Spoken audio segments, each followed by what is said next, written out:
Welcome to Vivid English Podcast. Hello, everyone. I'm Sarah. And I'm James. How are you doing today? I'm doing fantastic. Really excited to be here and chat about this. How are you? I'm doing great. Ready to get into a really useful topic for our listeners. Oh, this one is so important. It is. Today, we're going to look at how to soften your tone in English using modals. Yes, modals. They're these small little words that can completely change the feeling of a sentence. This isn't just about grammar rules. It's about social survival, really. Exactly. Our mission today is to help everyone avoid, accidentally sounding bossy or demanding. Or even rude. Right. We want your requests to sound like options, not like orders. That is the perfect way to put it. It's all about creating a kind of polite distance between you and the person you're talking to. It shows respect.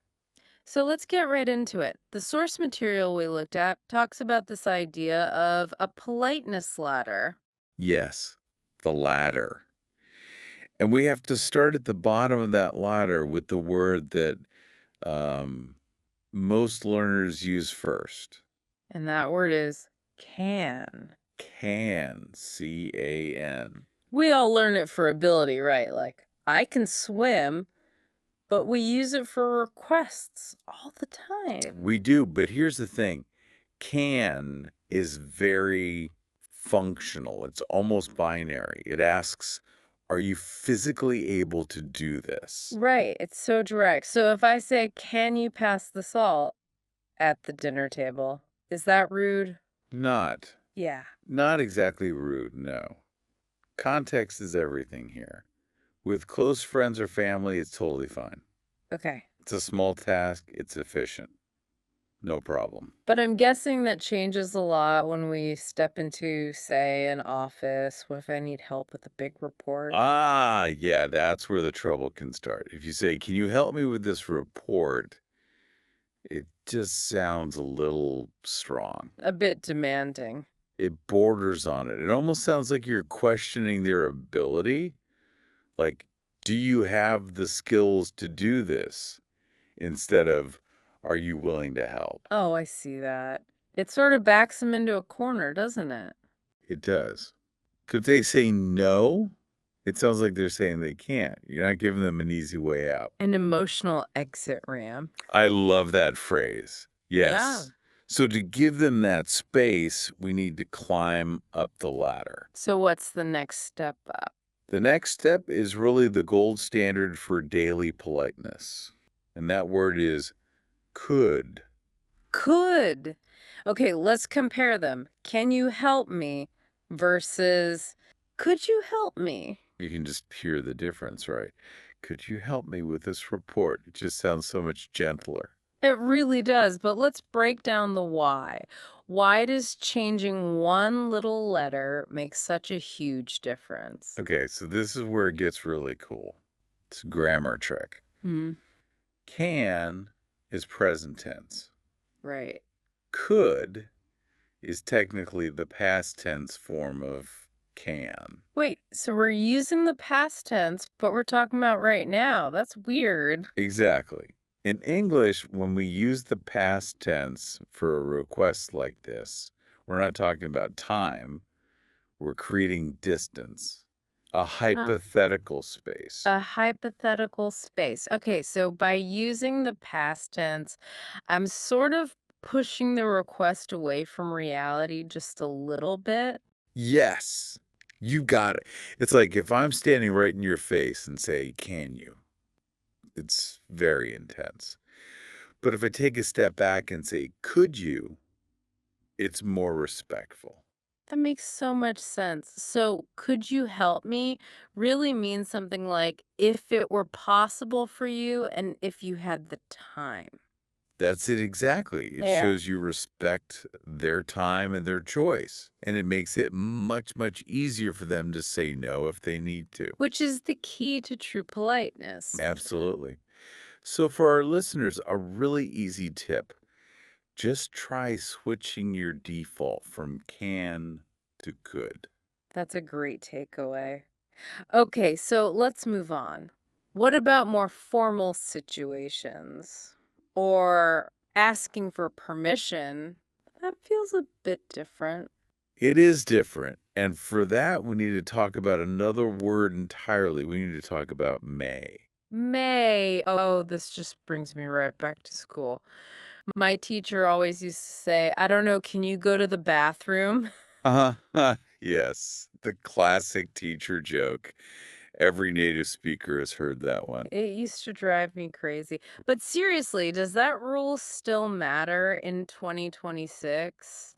It really does, especially in professional settings. It's all about hierarchy Hmm. and personal space. Personal space in an office. Well, yeah, think about knocking on your boss's door.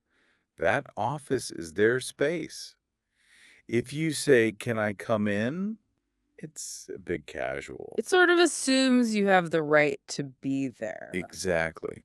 Yeah. But if you say, "May I come in?"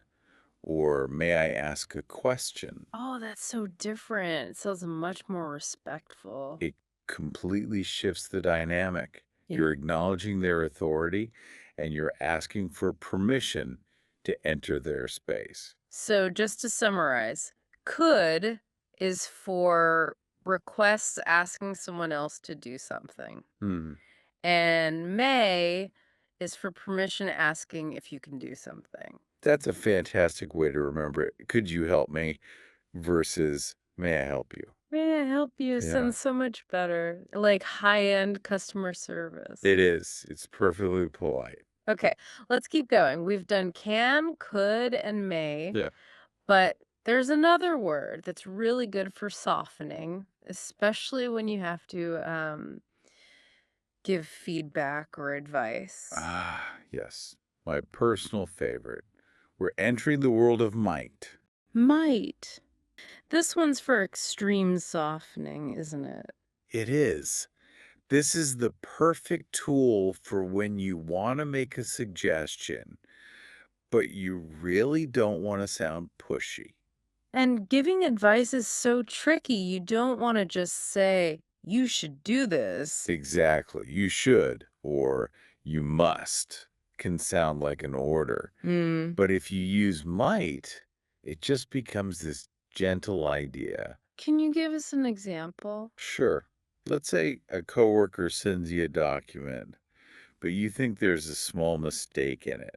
Instead of saying, you should fix this, which is really blunt, Right, that feels like a criticism. you could say, you might want to double check these You numbers. might want to. Oh, that is so soft. It sounds helpful, not critical at all. Or if you give someone a gift, you could say, I thought you might like this. Ah, that takes all the pressure off. You're not saying, you must like this thing I bought you. Right. It frames it as a gentle hint, not a command. Hmm. It gives the other person total freedom to accept it or not. That's that polite distance again. You're giving them space. Exactly. It's very elegant. Now, this is all fantastic for speaking. What about typing? We spend all day on Slack or Teams now. Oh, digital etiquette. It's crucial. Yeah. I would argue it's even more important in writing Really? because you have no tone of voice, no smile, no body language. Hmm. We tend to read texts in the worst possible tone unless we're given clues. That is so true. I've definitely read messages that sound so aggressive. Okay, let's use a bad example. Yeah. Imagine your boss sends you a message that just says, can you call me now? Ooh, my stomach just dropped. Yeah. That sounds like I'm in big trouble. Right. It sounds like a demand. It triggers that little panic button in your brain. So, how do we fix it? How do we stop the panic? I'll just swap it. Could we jump on a quick call when you have a moment? Oh, world of difference. Yeah. When you have a moment, it respects my time.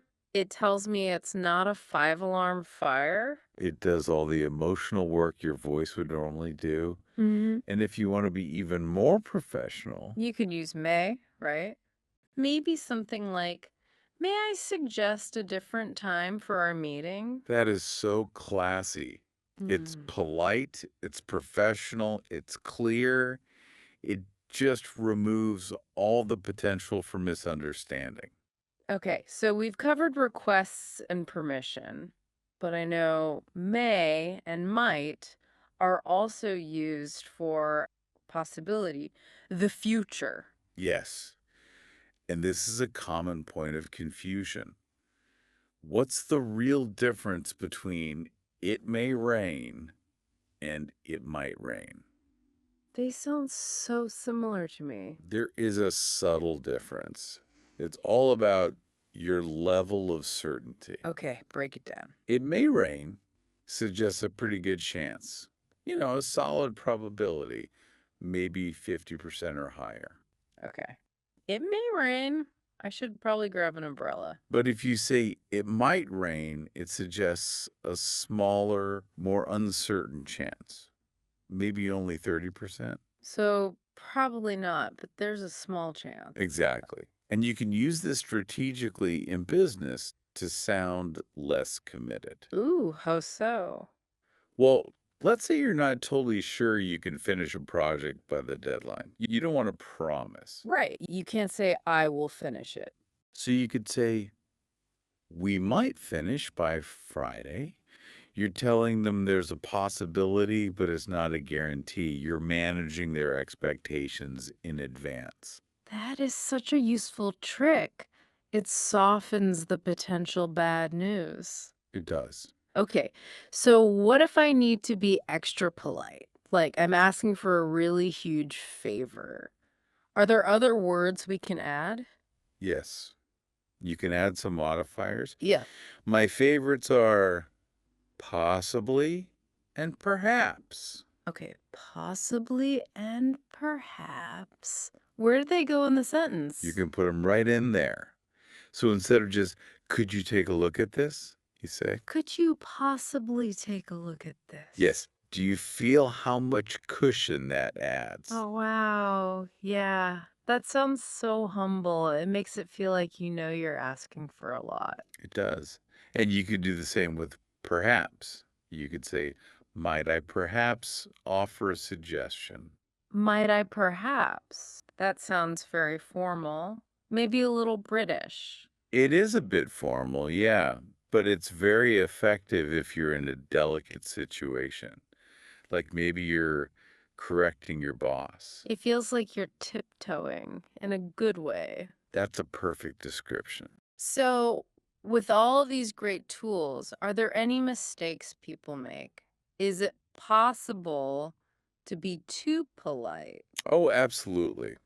There are a couple of common traps. Yeah. You don't want to sound robotic or even sarcastic. Okay, what's the first one? Over formality. You have to match your tone to the situation. Right. So, for example, Imagine you're at a bar with your best friend. You would never, ever say, may I have one of your French fries? no, that would sound so weird. Your friend would think you were making a joke or being sarcastic. So, with friends, just stick to can or could. Exactly. Can I have one is perfect. Save may I for more formal settings. Okay, context is everything. What's the other big mistake? This one is a grammar alert. It's the double modal error. A double modal. What's that? It's when a learner tries to use two of these words together, like, I might can do it. I might can do it. Oh, I have heard that. I think it's because they want to say maybe and ability at the same time. That's exactly the logic. And what's interesting is in some dialects of English, you might hear that, but in standard international English, it's a mistake. So you can't put two of them together. You can't. So how do we fix it? What's the correct way to say that? You have to change can to the phrase be able to. So you would say, I might be able to do it. I might be able to do it. Remember that phrase. This has all been so incredibly helpful. Do you have maybe a personal story where this really made a difference for you? I do, actually. Yeah. I learned this the hard way years ago. I was traveling and I was at a big night market.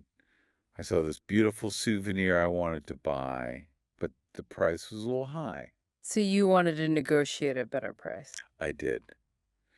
I was tired. I wasn't thinking. And I just walked up and said, can you give me a discount? Ooh, that is very direct. Way too direct. The seller just frowned at me, shook his head no, and turned his back. Hmm. The conversation was over. I sounded so demanding. So you lost the deal completely. Completely. I walked away feeling bad. But then I saw another stall with a similar item, and I realized my mistake. I had to change my approach. So what did you do differently the second time? I smiled, and I used my polite modals. I asked, could you possibly offer a better price? Could you possibly? Yeah. It changed everything. He smiled back. He said, maybe. I ended up getting a great price. That's the perfect example. The meaning was the same. You wanted a discount, but the tone was the difference between a closed door and an open one. That's it. Politeness is a bridge between people. And these words are the tools you use to build that bridge. We want all of you listening to build strong bridges. Use could, use may, use might. And remember, it's not just about grammar, it's about how you make other people feel. Absolutely. Well, this has been so much fun. I'm going to try using could you possibly all day. Uh-huh. I think I might join you. I'll be the most polite person at the coffee shop. It's amazing how these tiny changes can make your English sound so much more natural. It really takes you from just being a student to being a skilled communicator. We really hope you found these tips useful. Try to use one of them today. Yeah, send a text with could instead of can and just see what happens.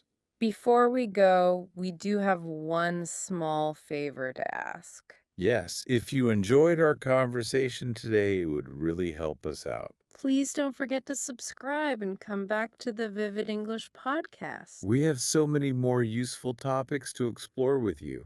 Thank you so much for listening, everyone. Have a wonderful and very polite day. See you next time. Bye-bye. Bye-bye.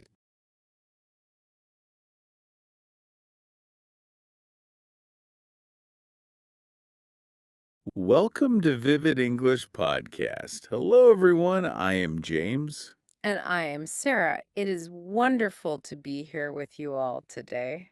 How are you doing today? I am doing very well, thank you. Feeling quite energetic and ready to chat. How about you? I'm doing great, and I'm really excited about our topic. We have a very special conversation planned. We certainly do. Today, we're going to talk about the planet. Specifically, we're going to explore some of the essential vocabulary around, environmental issues. Right. Things like sustainability, green technology, all for the year 2026. Exactly. Because if you want to discuss these important topics confidently in English, you really need this set of words. It's so true. It helps you understand the news, but also it helps you express your own opinions more clearly. It's about having the right tools to say exactly what you mean. Exactly. So let's break this down. Where should we start? Maybe with the big picture. A great place to start. Okay, so I think many of us have heard the term global warming for years. It's Yeah. like the classic term. Nice. But recently, I hear people saying climate crisis or climate emergency instead. Is there actually a difference? That is a great question. And yes, there is a very important difference. For a long time, we used global warming. Right. It sounds very little, means the temperature is going up Precisely. It refers specifically to the rise in Earth's temperature. It's just about the heat. But scientists and journalists, they realized the word warming sounds a bit gentle. gentle. Yeah, think about it. Warming can sound pleasant, like, warming up by a fire. Ah, I see what you mean. The reality of what's happening is definitely not so pleasant. Exactly. The situation is much more serious. So the language has shifted. We now prefer terms like climate crisis or climate emergency. Because they sound more urgent. Yes, that is the key word, isn't it? Urgency. These words tell us this is a serious problem that needs our attention right now. That makes so much sense. I mean, if I say there's an emergency in the kitchen, you run. If I say it's warming in the kitchen, you might just take off your jacket. That is a perfect analogy. And these terms, they also cover more than just the heat. Hmm. When we say climate crisis, we're talking about everything: extreme weather, rising sea levels. It's the whole picture. Okay, that's a really helpful distinction. I think this is a great chance to practice this sentence. Let's hear it. For everyone listening, you can try saying this. We are facing a global climate emergency that requires immediate action. Perfect. Using a word like emergency really shows you understand the topic. I agree completely. Okay, so let's zoom in a little. We've talked about the big picture. What about, us Yeah. as individuals? This brings us to a term that has become very, very common: carbon footprint. I hear this one all the time. But what exactly is a carbon footprint? Well, imagine you're walking on a sandy beach. You leave a mark behind you, right? A footprint. Hmm. Your carbon footprint is kind of like that, but it's invisible. It is the total amount of greenhouse gases produced by your actions. So everything I do, like driving my car or Almost everything, yes. Driving, heating your house, the food you eat, the clothes you buy, all of these activities release gases. The total amount is your footprint. I see. So we want a smaller carbon footprint, right? Exactly. A smaller footprint means less harm to the planet. You want to tread lightly. Okay, I have a great example sentence for this one. I am trying to reduce my carbon footprint by walking to work. That is a classic example. And talking about reducing carbon leads us to another really important term: net zero. Net zero. Right. I see companies promising to be net zero by 2030. What does that mean? Is it just zero pollution? Not exactly. Net zero is about balance. It's the goal of balancing the carbon you emit or put out with the carbon you remove from the atmosphere. Oh, so it's like a bank account. You want the deposits and the withdrawals to balance out. That is a wonderful way to think about it. Yes.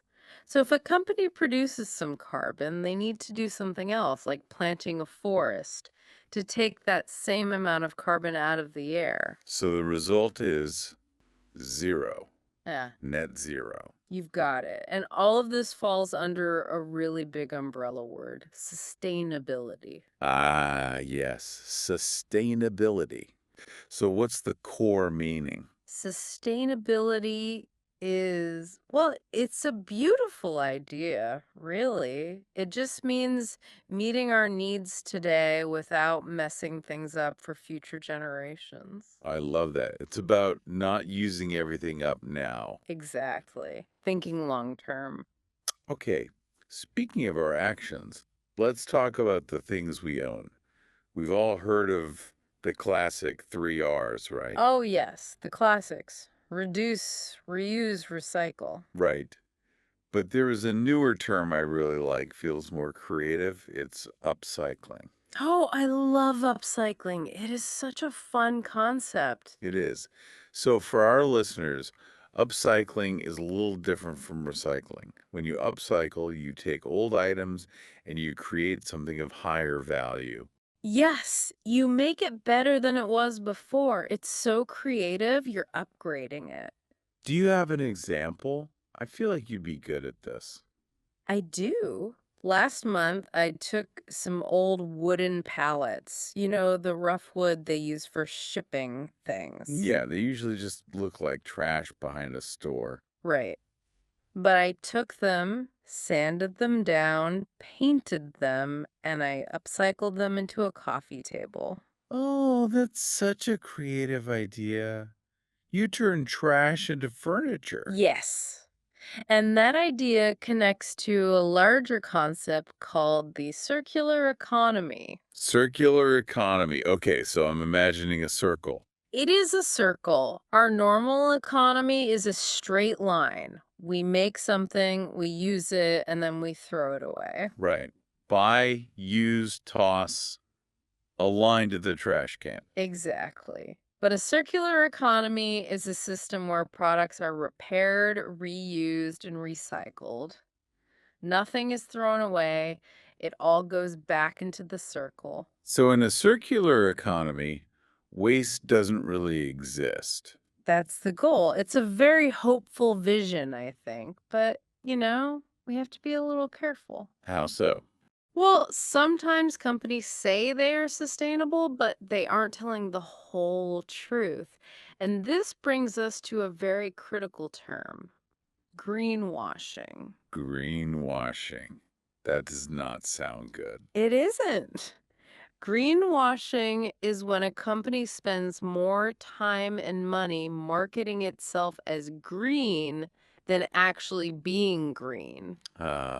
So it's a trick. They'll like put a picture of a leaf on the package, but inside they're still polluting. Exactly. They are pretending to be green to get your money. That is so important to know. Here's a sentence you could use if you see this happening. I stopped buying from that brand because I realized their green campaign was just greenwashing.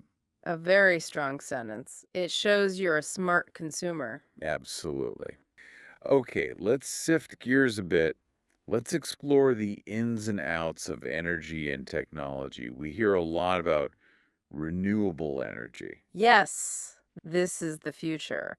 Renewable energy comes from sources that don't run out, like the sun, the wind, and water. Because the sun will shine again tomorrow. Exactly, it renews itself. The opposite is fossil fuels. Things like coal, oil, and natural gas. Mhm.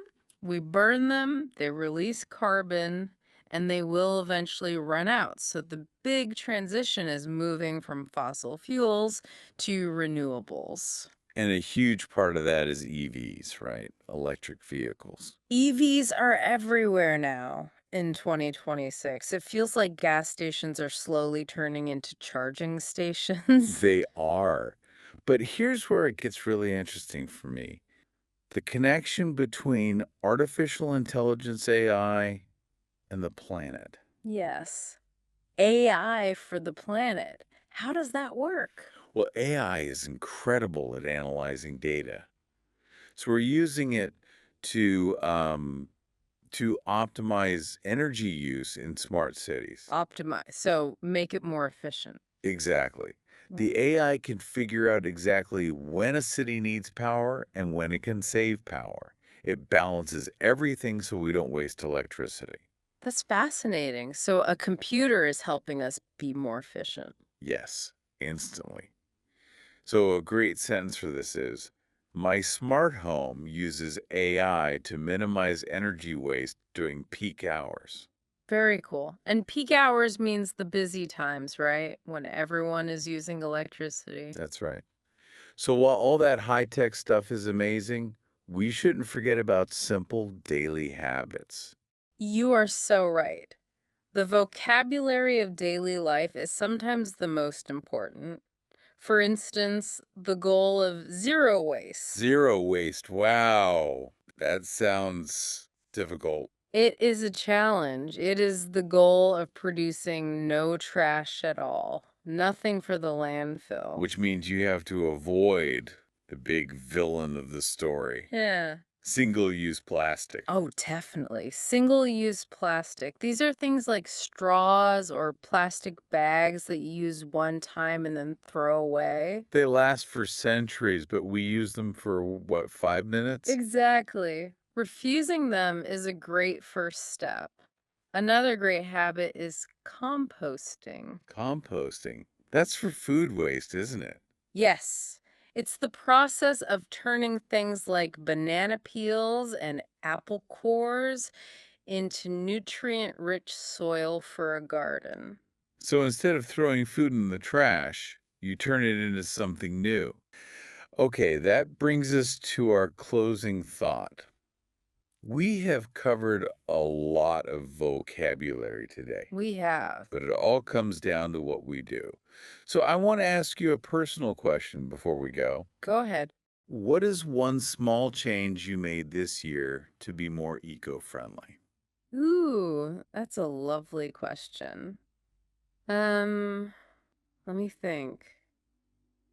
Okay, this year I started using a subscription service for zero waste cleaning products. Oh, how does that work? They send me refills in glass bottles, so I don't throw away any plastic spray bottles. I just refill the same one over and over. Oh, that is fantastic. And convenient, too. It is. It is a small change, but it reminds me that I have a choice. That's so great. It really shows that you don't have to be perfect. Every small step counts when we're talking about the future of our planet. I couldn't agree more. If we all take those small steps, together we make a giant leap. Well said. We really hope this has given all of you the vocabulary you need to talk about these things. Yes, and please try using these words in your next conversation. Absolutely. And before we go, we just have one small request. Be sure to tune in to Vivid English Podcast next time. Yes, please don't forget to subscribe and come back to the Vivid English podcast. We have so many more interesting things to explore with you. Thank you so much for listening, everyone. Bye-bye. Bye-bye.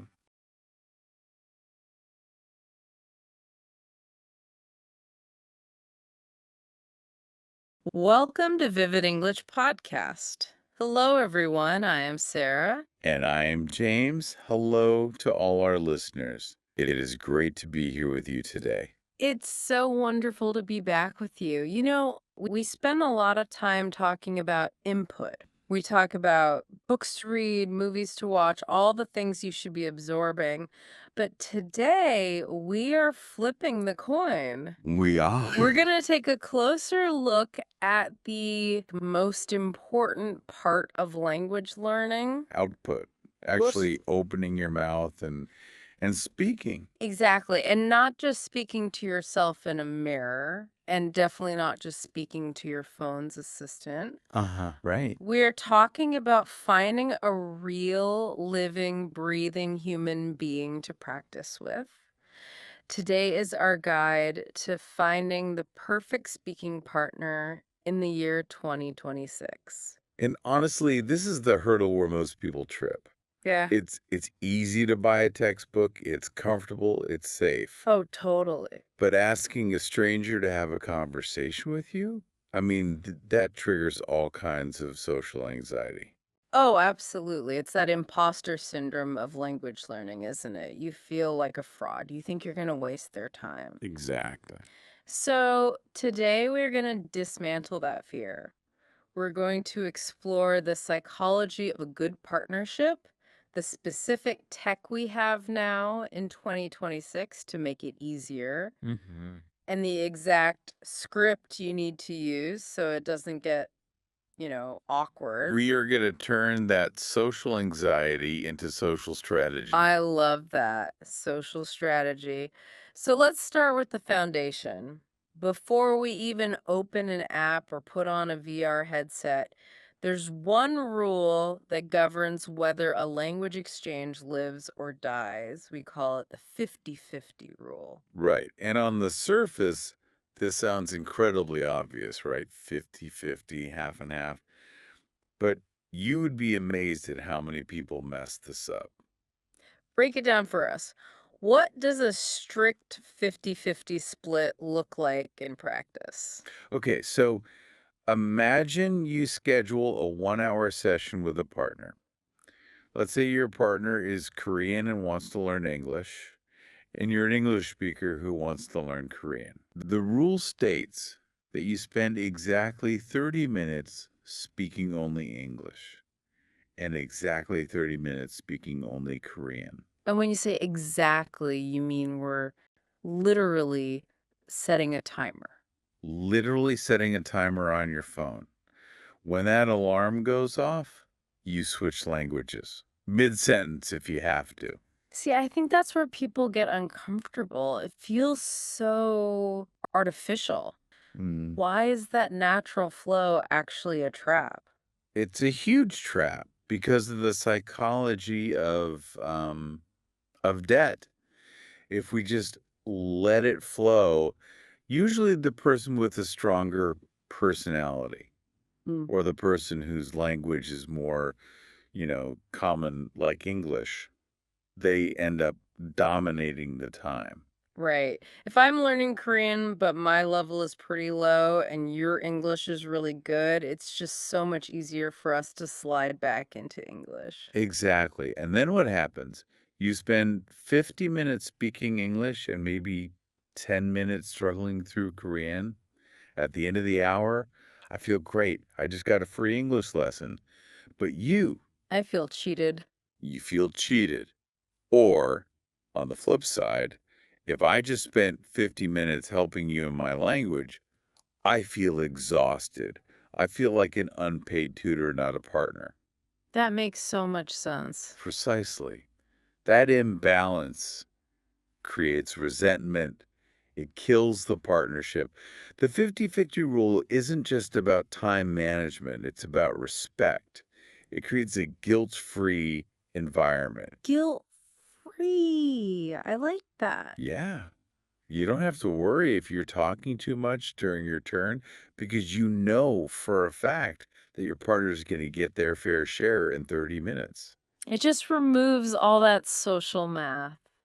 You don't have to keep score in your head because the timer keeps score for you. That's it. It changes the whole dynamic from like a teacher-student hierarchy, which is stressful, Yeah. to a peer-to-peer partnership, which is sustainable. I think that is a crucial distinction. We're looking for partners, not professors.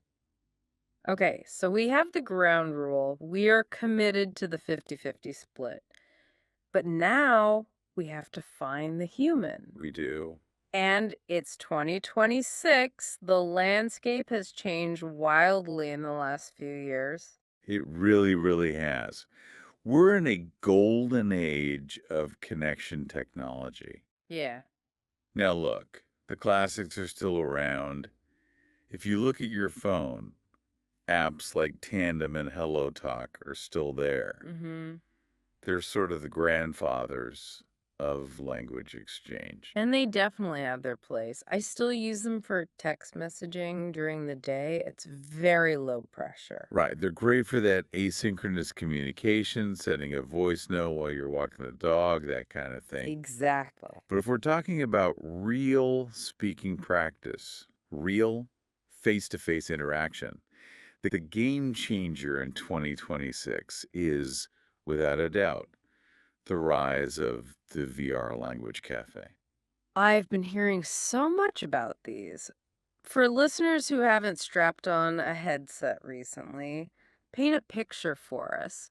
What is that experience actually like? It's incredible. You put on your headset, and you're not just looking at a screen, you are in a space. You create an avatar, a digital version of yourself. Yeah. You physically walk into a virtual room. And these rooms are detailed, right? It's not just some white box. Oh, no, no. These are hyper-realistic environments. You can walk into a rainy jazz cafe in London or a bustling street market in Seoul, a quiet library in New York.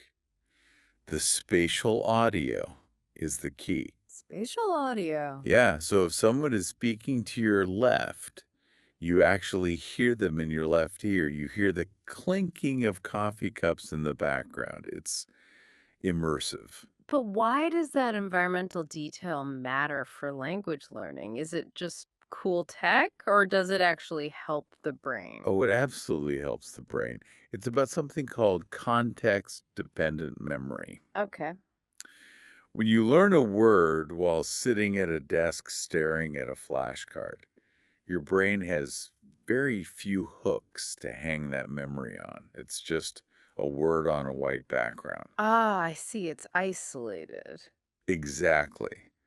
But if you learn a phrase while you are virtually sitting in a cafe, hearing the rain, seeing other avatars move around, your brain encodes that memory so much deeper. It feels like a lived experience, not a study session. That makes perfect sense. It tricks your brain into thinking you've actually traveled. Plus, I imagine it must help with the nerves. It's a huge help with nerves. Because you're an avatar, you have this layer of anonymity.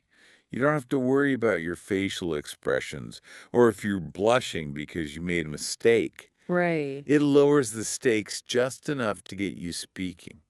I love that. It's like a masquerade ball for language learning. Now, there is another trend I've noticed popping up this year, which sort of bridges the gap between these VR worlds and the old school apps. AI moderated groups. Yes, this addresses the single biggest fear people have, the awkward silence. Oh, the worst. You meet someone new, you say hello, you say, "Where are you from?" And then crickets. And that silence can be deadly. In a language exchange, that silence makes you panic. You forget all your vocabulary because your stress levels just spike. So these new apps introduce an AI moderator into the voice chat. So it's like a robot that talks to you. Not exactly. It's Mhm. more of a facilitator. It listens to the flow of the conversation. If it detects a silence that lasts longer than, say, 6 seconds, it interjects. Okay. But it doesn't just say random things, it uses context. Give us an example of how that works. Okay, let's say you were talking about food, and then the conversation just died. The AI detects the pause, it analyzes what you were just talking about. It might then pop up a prompt on everyone's screen that says something like, ask your partner what their favorite comfort food was when they were a child. Oh, that is brilliant. It gives you a specific thread to pull on. Exactly. It offloads the cognitive load of what do I say next? So you can focus entirely on how do I say it? It's like bowling with the bumpers up. You can't throw a gutter ball. Uh-huh. Exactly. You can't. So we have the places, VR cafes and AI assisted groups. But now comes the human element. How do we choose the right person? I think the default strategy for most people is to find someone at the same language level. I'm intermediate, so I need an intermediate partner. And that is such a common mistake. I mean, level matters, sure. But in 2026, we're seeing a big shift toward what we call the vibe check. The vibe check. This sounds less like studying and more like dating. It's very similar to dating because here's the truth. Compatibility of interest is infinitely more important than compatibility of grammar Unpack that for us. Why does it matter if my partner likes the same movies as me as long as we're both practicing English? because of contextual fluency. You might be a B2 level intermediate in general English, But if you are a massive fan of, let's say, vintage video games, within that specific topic, your fluency skyrockets. Hmm. You know the history, you know the jargon, you have passionate opinions. That is so true. If you ask me to talk about macroeconomics, I sound like a toddler. But if you ask me about baking sourdough bread, I can give a lecture. Exactly. So if you're a gamer, find a gamer. If you're a foodie, find a foodie. When you find a partner who shares your obsession, something magical happens in your brain. What's that? The affective filter, that wall of anxiety that stops you from learning, it comes down. You get so distracted by the topic that you forget you're supposed to be scared. Yes. You stop thinking, oh, is my conjugation correct? And you start thinking, I need to explain to this person why The Legend of Zelda is a masterpiece. The desire to communicate overrides the fear of error. And that is the sweet spot. It shifts the goalpost. The goal isn't perfect English anymore. The goal is connection. Precisely. And that is sustainable. You will show up for that meeting every week because you want to talk to your friend, not because you have to do your homework. Okay, so we found our gamer friend in the VR cafe. We have set the timer for the 50-50 rule. We're ready to start. But there's one more logistical step that I think people skip, and it leads to arguments. Ground rules. You have to set expectations. And the big one, the one that ruins partnerships if you ignore it, is the correction contract. The correction contract, this is about how we handle mistakes. Yes. You need to ask your partner explicitly, how do you want to be corrected? Because there are two very different philosophies here, and they usually clash. Let's call them the interrupter and the note taker. Perfect. Option A, the interrupter. This person wants immediate feedback. If I say a verb wrong, stop me mid-sentence, fix it, and make me repeat it. They value accuracy over flow. Okay. And option B, the note taker. They value flow over accuracy. Yeah. They want you to just let them speak, even if it's messy. They want you to write down their mistakes quietly and then give them a list at the end of the 30 minutes. I am definitely option B. If someone stops me every 5 seconds, my brain just, it shuts down. I lose all my confidence. And I am 100% option A. I hate finding out 3 weeks later that I've been saying a word wrong this whole time. I want to know now. See, and if we were partners and we didn't discuss this, we would drive each other crazy. I would think you were being rude for interrupting me. And you would think I was being lazy for not correcting you. Exactly. Communication about communication is the key. You just have to agree on the protocol before you start the timer. So, speaking of the timer and the nerves, let's talk about the fear again.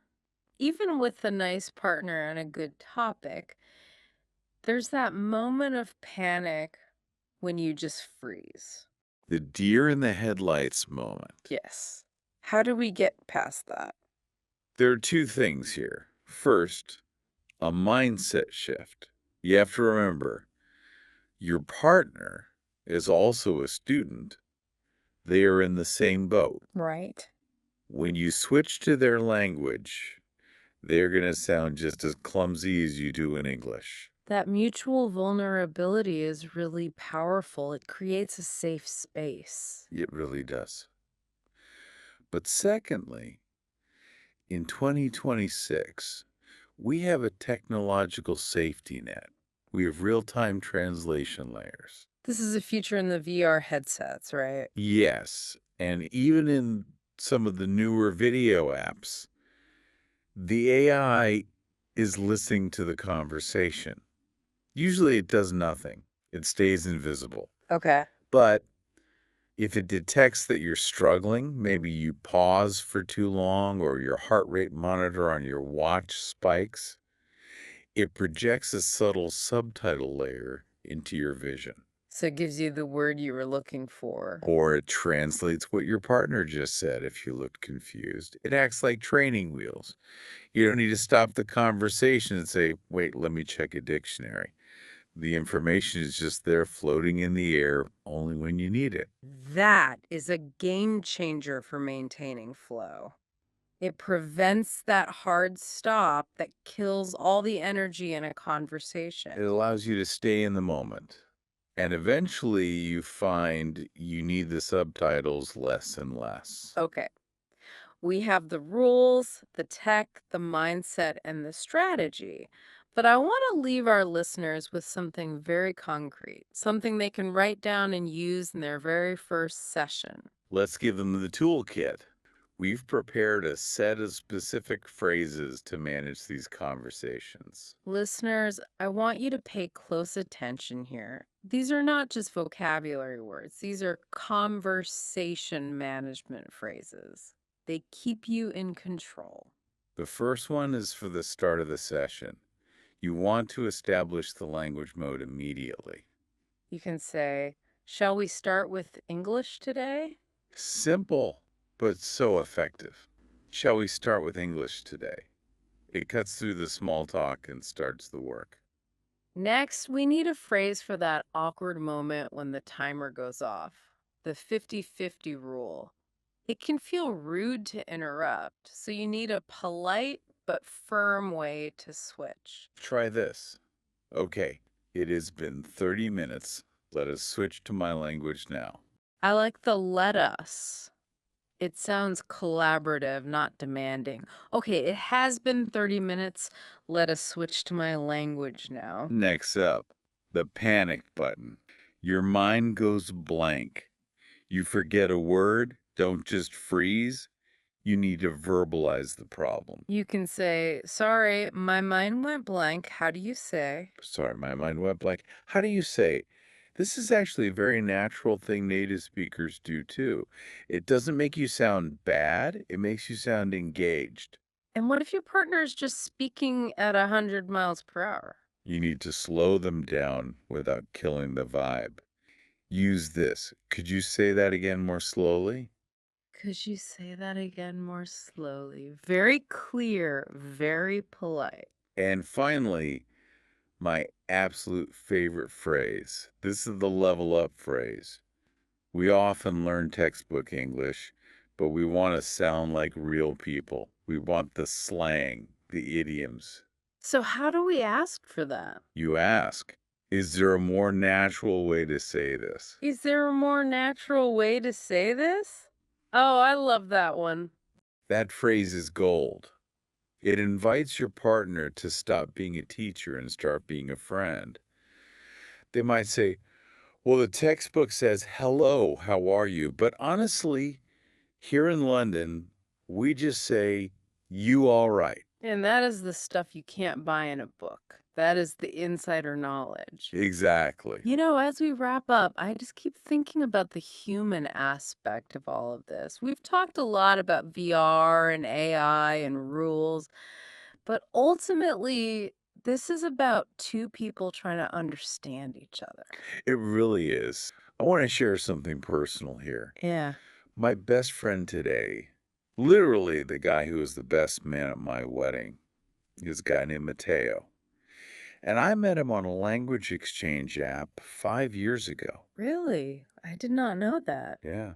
We started out just trying to trade verbs. I helped him with English, he helped me with Spanish. It was awkward at first, we struggled. But over the years, those 30-minute sessions, they turned into conversations about our breakups, our career changes, our dreams. That's beautiful. It started as a kind of transaction, but it became a real relationship. It just shows the power of connection. We live in a big, sometimes lonely world. Language learning is one of the few things that forces us to reach out and actually truly listen to someone else. I think that is the perfect message to end on. Language is not just a skill you put on a resume. Language is the bridge that turns strangers into friends. That's beautifully said. So, to all our listeners, go out there. Don't be afraid of the technology. Use the VR cafes, use the AI tools, but most importantly, use the 50-50 rule to build something fair. Find your partner and find your voice. Thank you so much for listening to us today. We really hope you feel ready to start your own language exchange journey. Be sure to tune in to Vivid English Podcast next time. Yes, we'll see you then. Bye bye. Bye bye.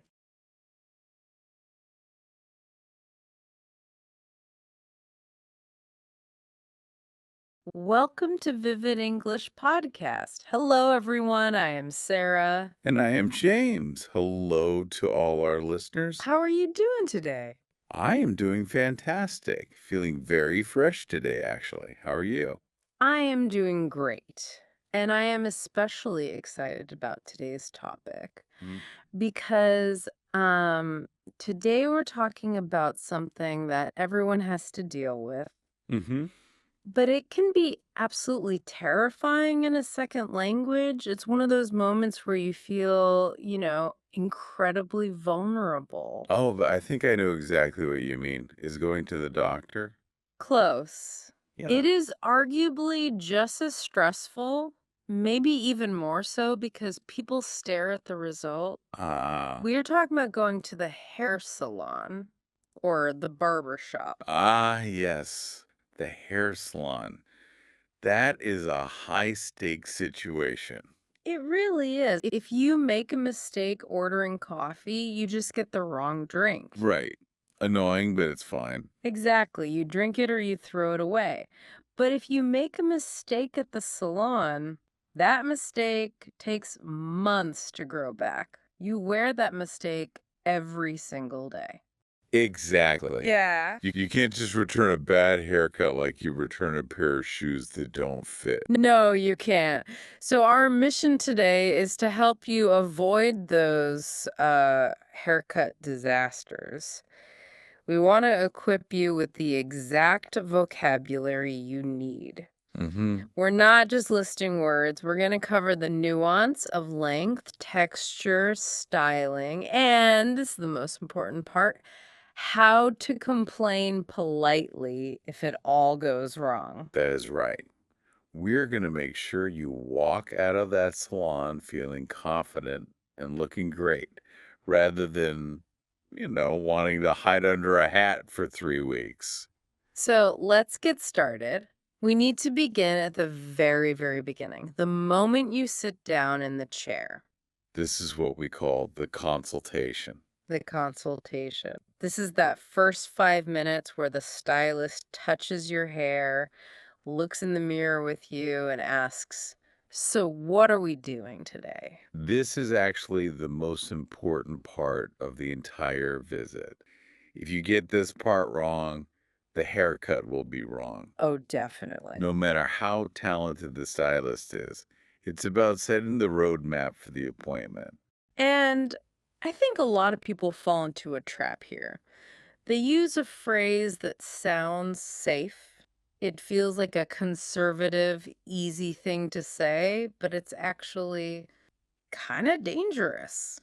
Are you talking about the phrase just to trim? Yes, just a trim. Why is this dangerous?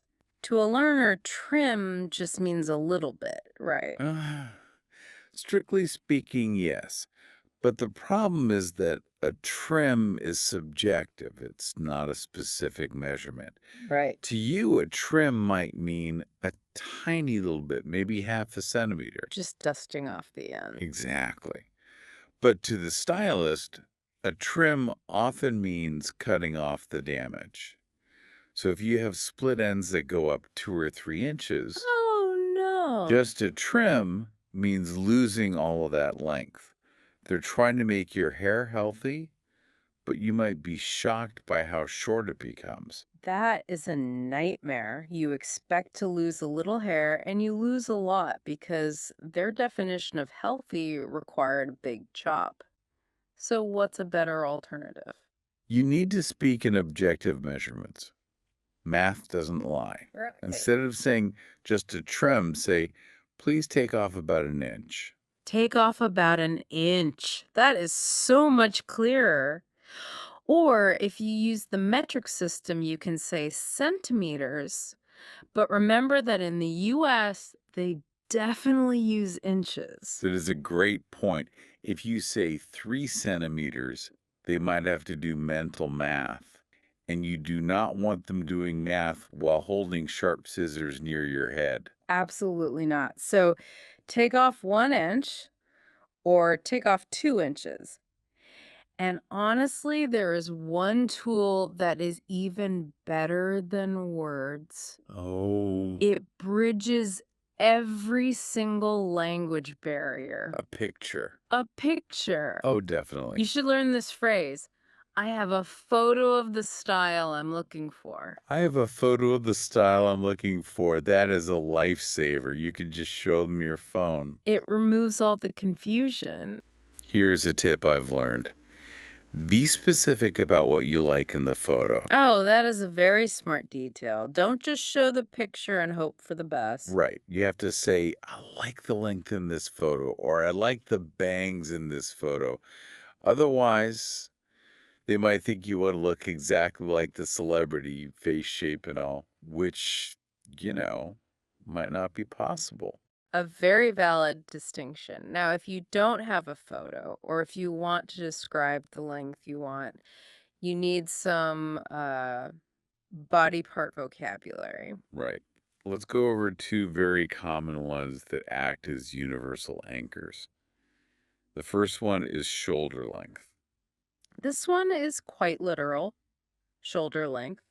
It means the hair just touches your shoulders, a very safe medium length. And the next one is chin length. Chin length. Mm-hmm. This means the hair stops right at your jawline or chin. And these are great reference points because everyone knows where your chin and shoulders are. There's no ambiguity there. Exactly. It leaves very little room for error. Okay, so we have the length down, but a haircut is more than just length. It's also about the behavior of the hair, the shape. Yes.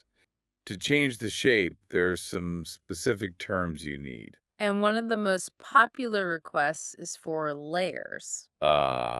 Yes, layers. So, how would you explain the mechanics of layers to a learner? Well, imagine your hair is all one length. Gravity pulls it down, right? So it looks heavy and flat at the top. Right. Layers means cutting the outer strands shorter than the inner strands. And because shorter hair is lighter, it springs up. It creates movement, bounce, and volume. So, if your hair feels flat and boring, you could say, I'd like some layers for more volume. Precisely. I'd like some layers for more volume. Now, sometimes you have the opposite problem. Your hair is naturally huge. It's too thick. It's too heavy. That is definitely a problem for some people. It's like wearing a heavy wool hat in the summer. Right. In that case, you don't necessarily want layers. You want to remove the density. You want to ask them to thin it out. You can say, my hair's very thick. Can you thin it out a bit? And this is interesting because they often use a different tool here. They use something called texturizing shears. Oh, those are the scissors that look like they have teeth. Yeah. They cut only some of the hairs, removing the bulk or the weight without taking away the overall length. That's a great distinction, removing weight, not length. Yeah, Okay, let's talk about the hair on your forehead. This is the danger zone. it is. And this is a classic vocabulary difference between the US and the UK. Yes. In the US, we call them bangs. Bangs, bangs. But in the UK, and often in other parts of Europe and the Commonwealth, they call it a fringe. So if you're in New York, you ask for bangs. If you're in London, you ask for a fringe, though most stylists will understand both. It just helps to sound local. And there are different types, right? Because bangs is a pretty big category. Oh, yes. You might hear curtain bangs. That's very trendy right now. That's when the bangs are parted in the middle and swept to the sides, kind of like curtains on a window. It frames the face softly. Or blunt bangs. That's when they're cut straight across, usually above the eyebrows. Yeah. Very sharp, very modern. Now, what about shorter styles? Maybe for men or women who like pixie cuts or shorter hair. There's a whole different set of vocabulary there. Absolutely. For shorter cuts, especially in barber shops, you often hear the term the fade. The fade. This is extremely popular. What does that look like? A fade is a gradient. The hair is longer on top and gets gradually shorter and shorter as it goes down the back and sides until it literally fades into the skin. Ah, okay. You shouldn't see a line where the hair stops. It should be seamless. That looks very clean and sharp. It requires a lot of skill to do well. It does. Another popular one is the undercut.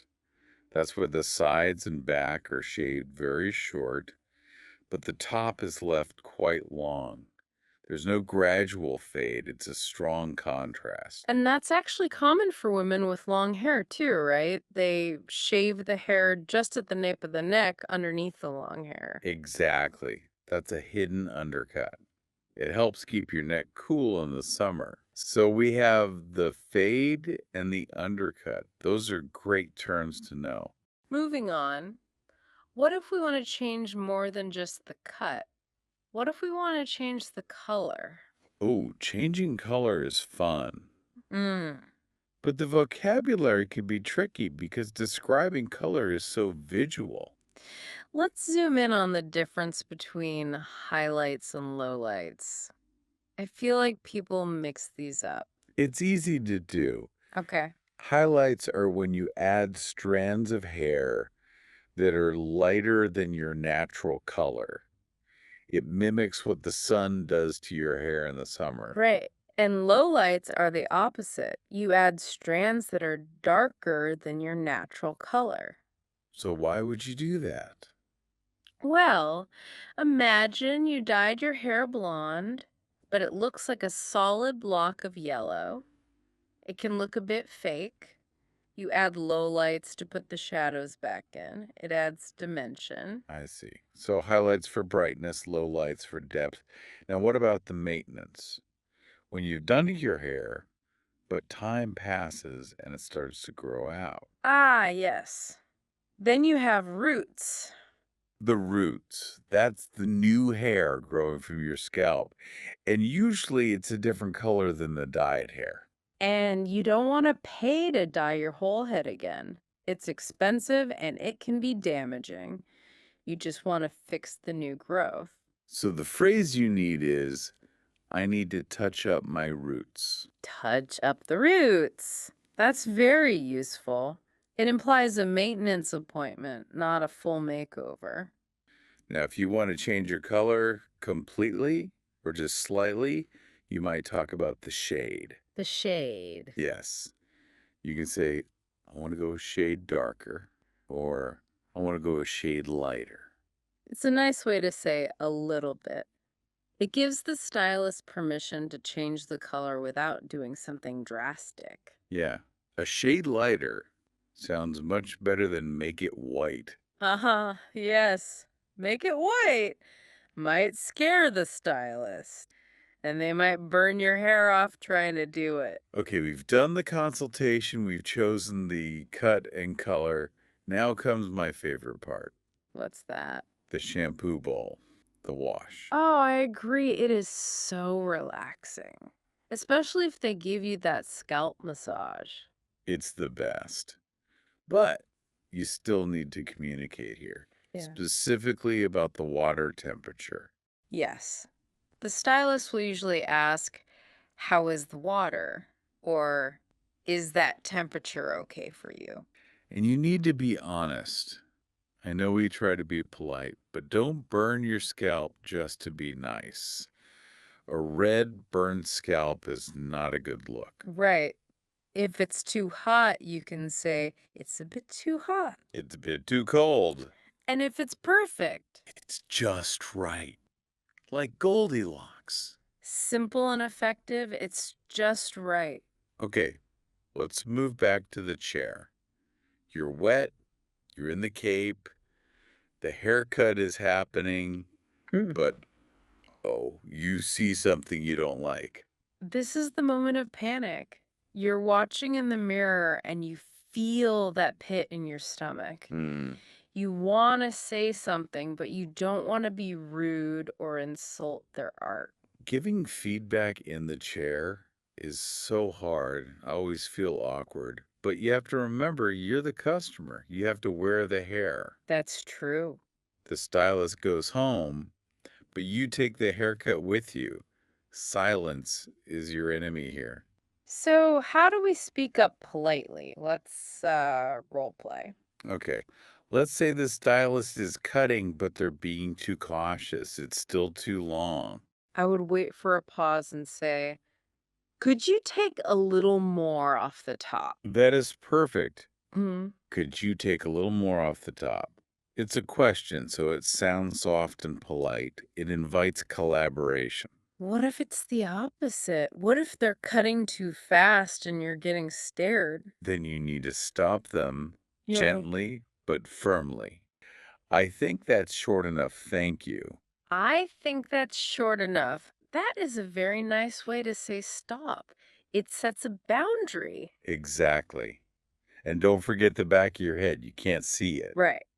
Usually at the end, the stylist will pick up a hand mirror to show you the back view in the big mirror. But if they forget or if they're rushing, you can ask, can you show me the back? Can you show me the back? And then they hold up the mirror. This is the mirror check. It's your last chance to fix anything, specifically the neckline. Yes. If it looks crooked, say it now. Better to say it now than to have your partner fix it at home with kitchen scissors. Oh, please don't do that. Yeah. Okay, the cut is done. Now they're going to style it. This brings us to styling and products. Often at the end of a cut, they will offer you a blowout. A blowout. This sounds explosive, but it's not. No. It's a professional blow dry. They use a round brush and a hair dryer to make your hair look smooth, bouncy, and shiny. It makes you feel like a movie star. You might say, I'd like a blowout with some Or waves. maybe you want it sleek and straight. But before they style it, they need to know the geography of your head. Mm. They need to know about the part. Parting the hair, that's the line where your hair splits to the left or right. You should tell them, I usually part my hair on the left, or on the right, or in the middle. Why is this important? Well, if you don't tell them, they might guess wrong. They might cut layers, assuming a middle part, but you are a side part. Then when you go home and style it yourself, one side will look longer than the other. Very true. The cut depends on the part. Now, finally, they might put some product in your hair. Product is just the general industry word for anything. Sprays, creams, pastes. Let's list a few common ones so you know what they are putting on your head. Okay. First, hairspray. That holds the style in place so it doesn't move in the wind. Then there's gel or pomade.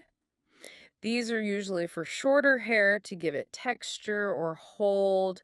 Gel usually dries hard and shiny. While pomade is usually softer and more natural, good tip.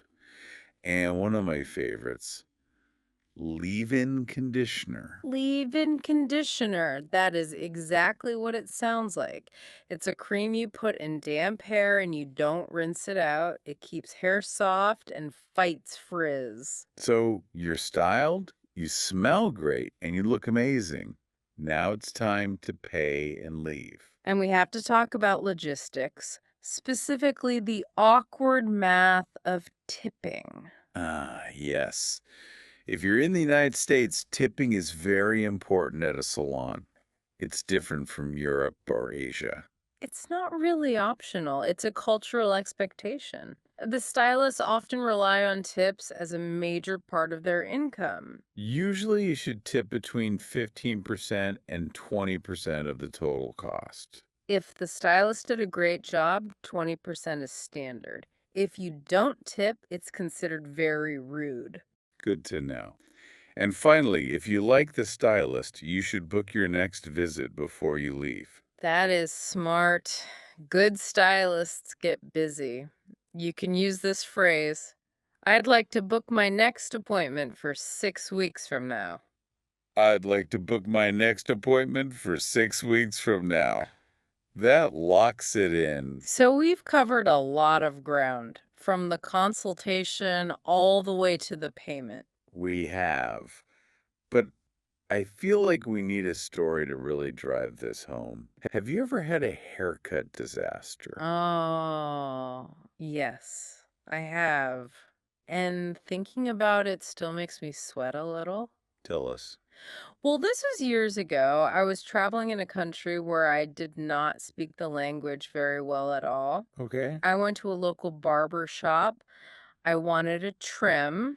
It's a little bit off the size, a very standard businessman cut, Okay. That sounds simple enough. but I didn't know the word for trim. I knew the word for short. So I sat in the chair and I kept pointing at my head and saying, short, short, because I wanted it shorter than it was. Oh, no. I think Ugh. I know where this is going. You were giving him a command, not a description. Exactly. The barber nodded enthusiastically. He picked up the clippers and he just went for it. He shaved my head almost completely bald. No, he gave you a buzz cut. A full buzz cut. I looked like a tennis ball. It was terrible. I walked out and the wind hit my scalp and it was so cold I had to wear a hat for 2 weeks. Oh, that is so funny, but also so tragic. It was a lesson learned. If I had known the vocabulary or if I just had a photo, I could have saved my hair. See? That's why this is so important. But your hair grew back, right? It did. It took a while, but it grew back. And that is the final encouragement I want to give our listeners. Be brave. Going to a salon in English is scary. You might make a small mistake, but it's just hair. Yeah, It grows back. exactly. Don't let the fear stop you. Communication makes it better, but confidence is key. Even a bad haircut is a good story, eventually. You can do it. Use the phrases we practiced today. And you will look great. Well, I think that brings us to the end of our salon visit today. It does. We've explored a lot of vocabulary. We have. We hope you feel ready for your next appointment. Just remember, consultations, specific measurements, and polite feedback. And before we go, we have a small favor to ask. Please don't forget to subscribe and come back to the Vivid English podcast. Yes, we have so many more topics to cover to help you speak confidently. Be sure to tune in to Vivid English Podcast next time. We love having you here with us. Thank you so much for listening, everyone. Have a wonderful hair day. Bye-bye. Bye-bye.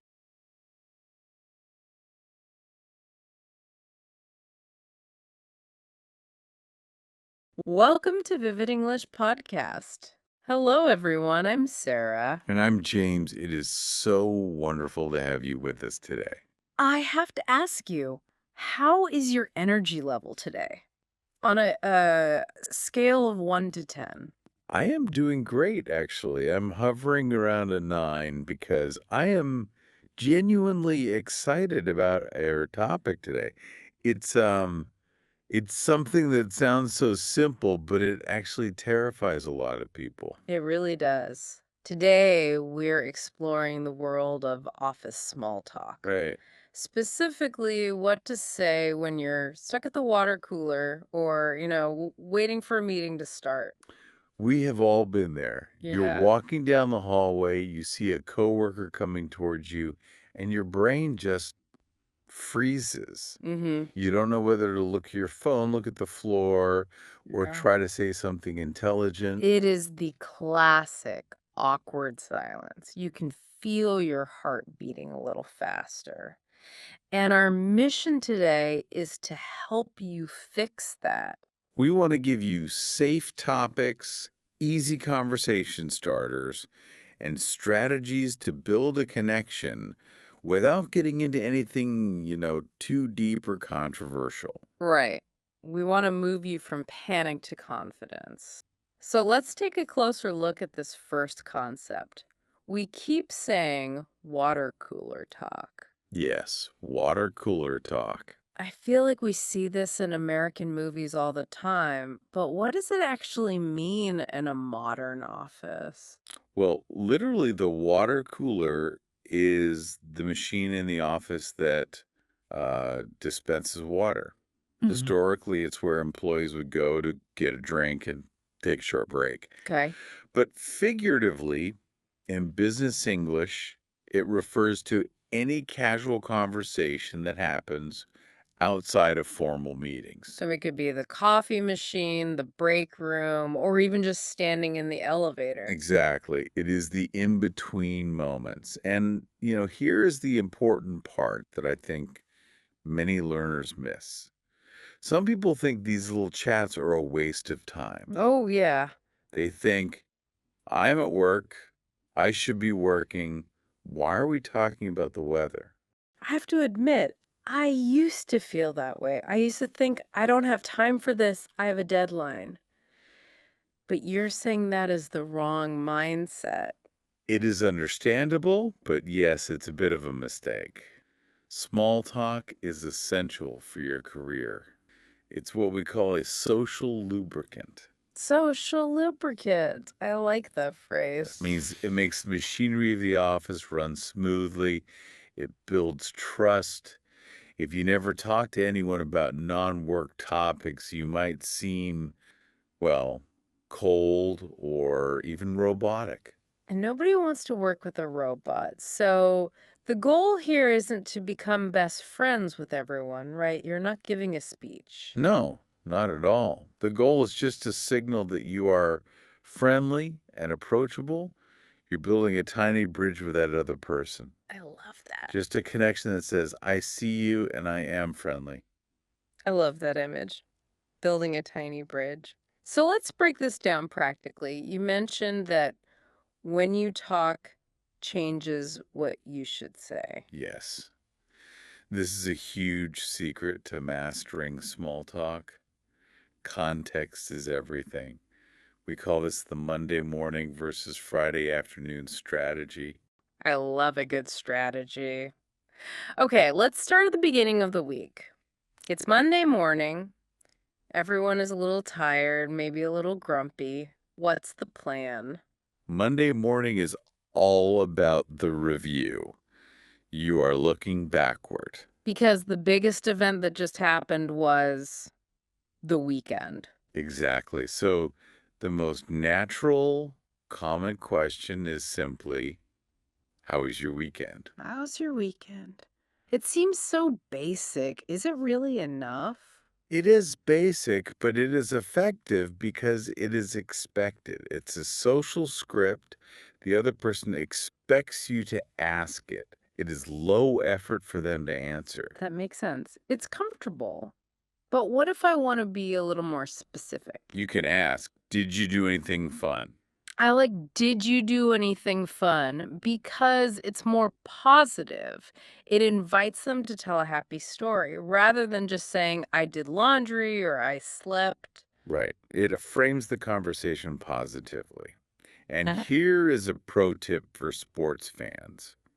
If you know your coworker loves football or basketball or any sport really, Monday is the perfect time to ask. Did you catch the game? Did you catch the game? I want to pause on that verb. Catch. We usually catch a ball. Yes.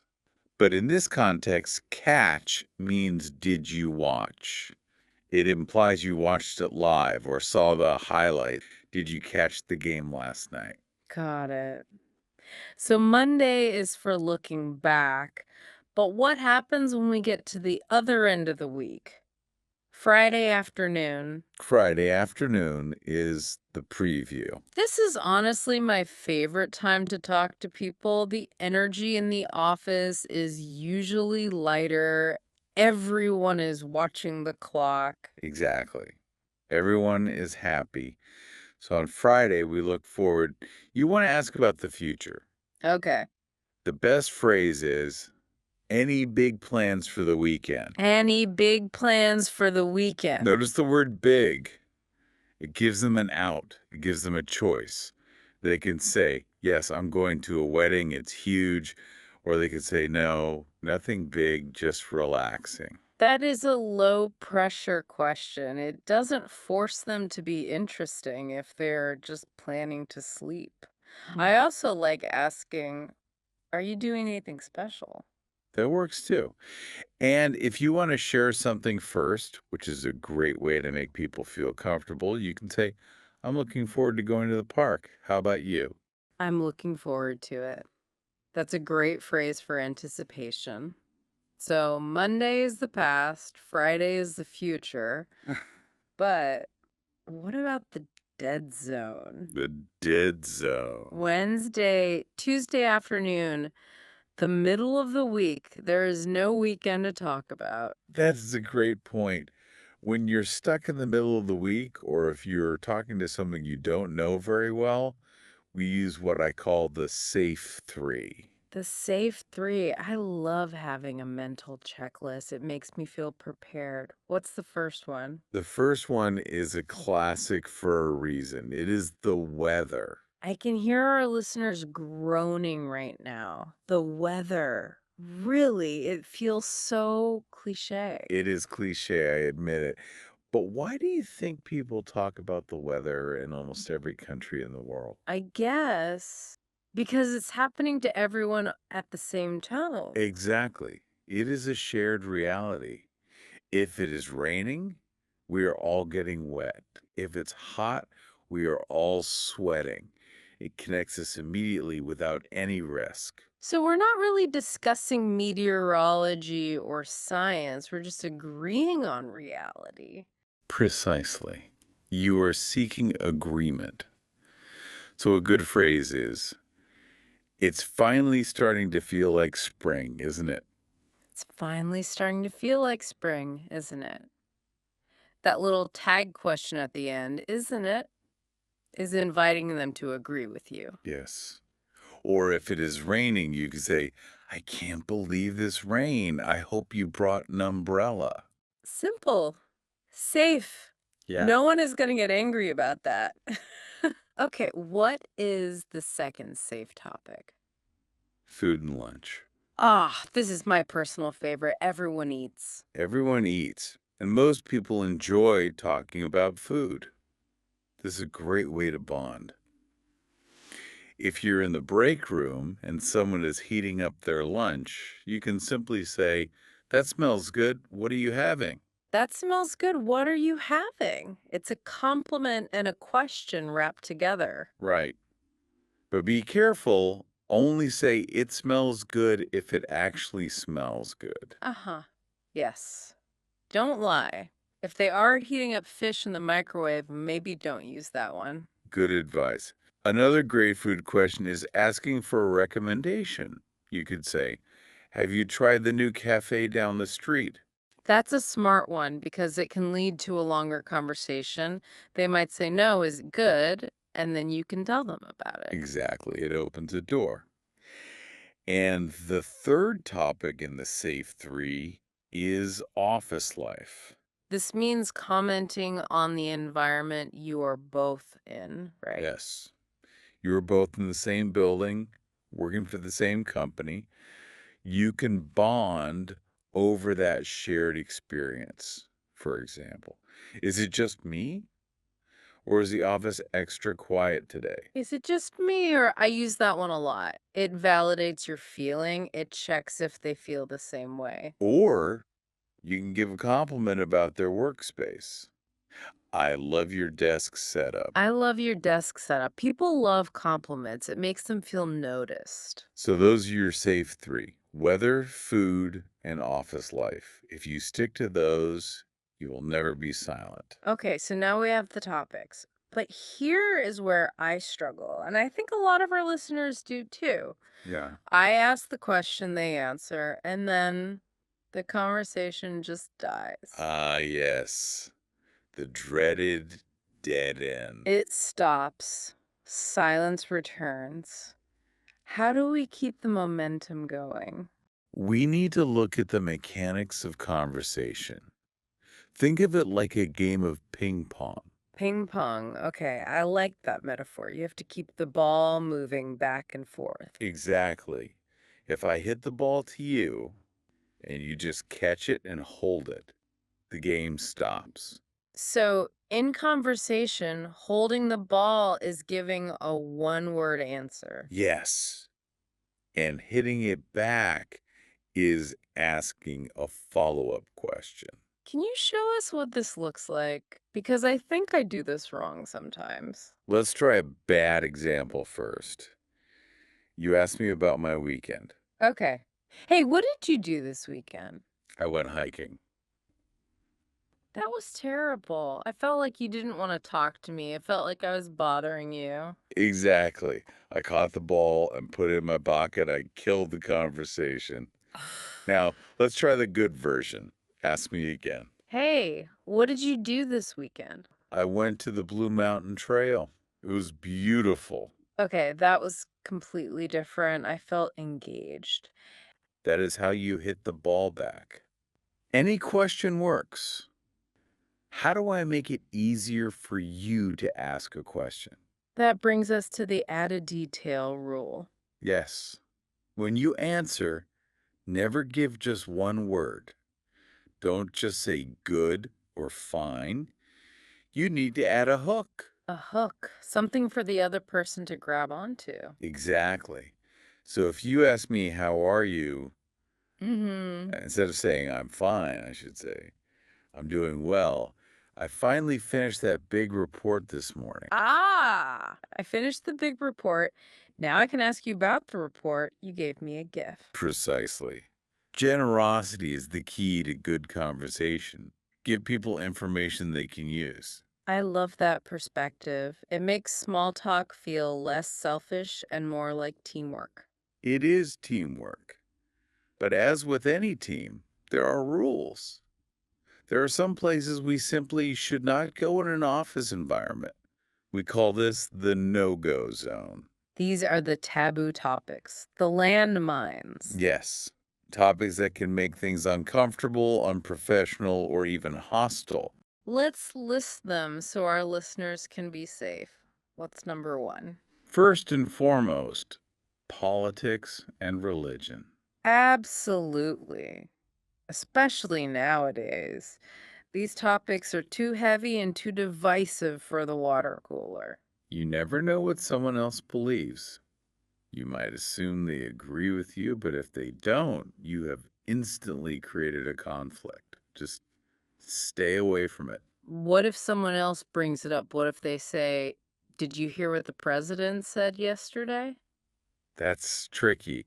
The best strategy is the neutral pivot. You just say, I saw the headlines, but I haven't had time to read about it yet. And then you change the subject. I haven't had time to read about it. That's a brilliant excuse. It shuts it down without being rude. Okay, what's the second no-go topic? Salary and money. Never ask how much someone makes. In many cultures, this is okay, but in the US, UK, and many Western offices, it is extremely private. It is considered very impolite. It creates jealousy and awkwardness. Just don't do it. Got it. What's number three? Office gossip. This is a dangerous one. It might feel fun to talk about other people. Did you hear that Mark is getting fired? But it is very unprofessional. It is. And here's the reality. If you gossip with someone, they will assume you gossip about them when they aren't there. It destroys trust. That is such a good point. It hurts your reputation more than anyone else's. And the last one, Health problems. We call this TMI. So TMI. much information. Yes. Your coworkers don't need to know the details of your surgery or your rash. Exactly. I wasn't feeling well. It's fine. But keep the graphic details for your doctor or your family. Okay, so we know how to start with the safe three. We know how to keep it going with ping pong, and we know what to avoid. But here's the hardest part for me. What is that? How do you start? The exit. Yes. Yeah. Sometimes you're chatting, but you really need to get back to work, or maybe the conversation is just boring. How do we leave without being rude? You need the graceful exit. You want to signal that you are ending the conversation because you are busy, not because you are bored. Busy, not bored. I like that rule. So let's look at transitioning to work first. Let's say we're chatting about the weekend, but the meeting is about to start. You can use a transition phrase. Like, anyway, speaking of the project, Yes. Speaking of is a great bridge. Or you could say, before we get started, I wanted to ask about the deadline.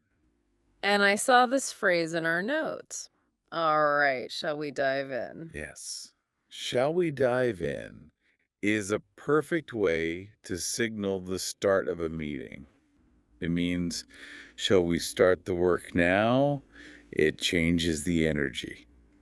But what if I just need to leave? Maybe I need to get back to my desk. Then you use the responsibility exit. You say, well, I better get back to I it. better get back to it.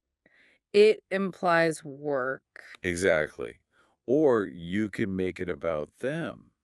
It's a very polite. You can say, I'll let you get back to your coffee. Oh, that is thoughtful. You are acting like you're doing them a favor by leaving. Correct. And finally, always end with something positive. It was great catching up. See you later. Perfect. It leaves a good feeling. Now, we've covered a lot of theory, but I think the best way to learn this is to see it in action. Should we try a few role play scenarios? Cool. Let's do it. I love this part. Okay, scenario A. We're in the break room. You're making coffee. I'm a new coworker. You haven't spoken too much. Yeah. Let's use the weather or food strategy. Got it. I'm stirring my coffee. Oh, hi. Hi there. That coffee smells great.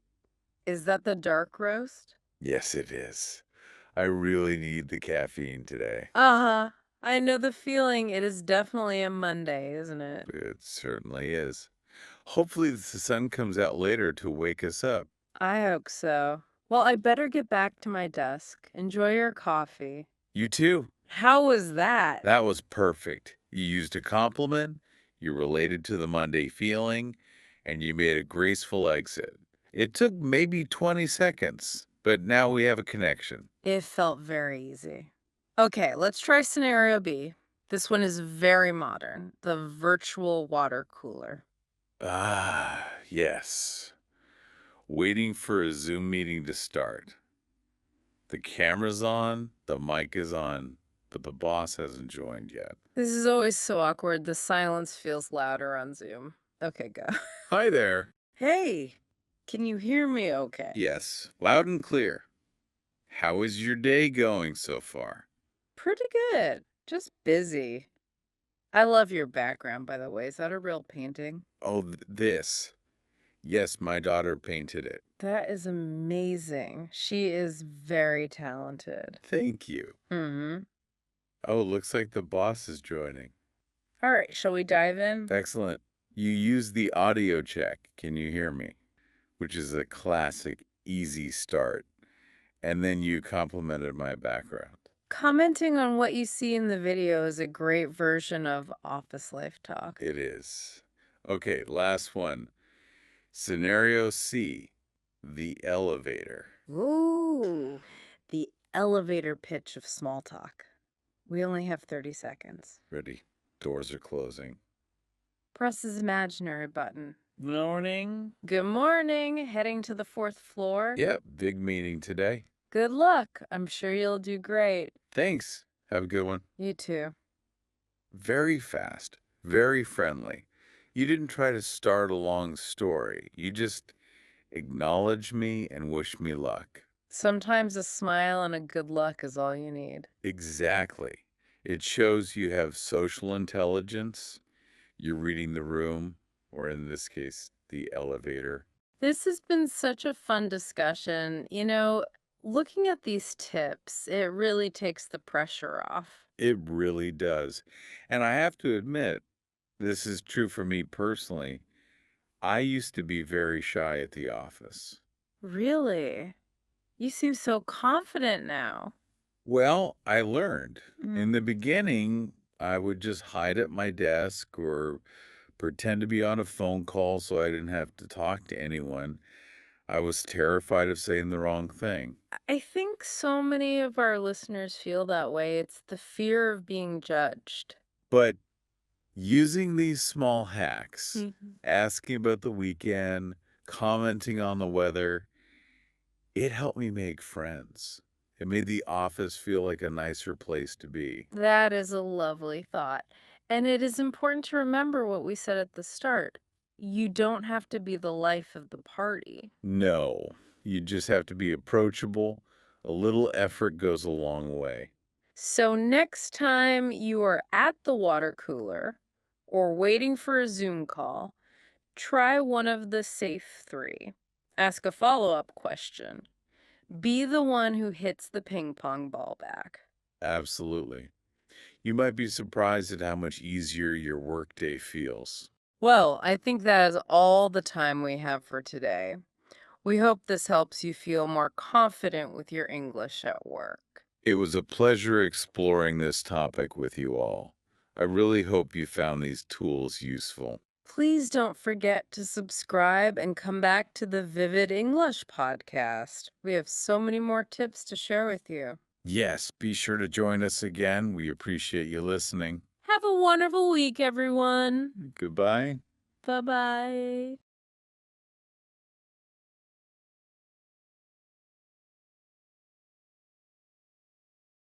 Welcome to Vivid English Podcast. I'm Sarah. And I'm James. Hi, James. It is so wonderful to be back in the studio with you today. Hey, Sarah. It is great to be here.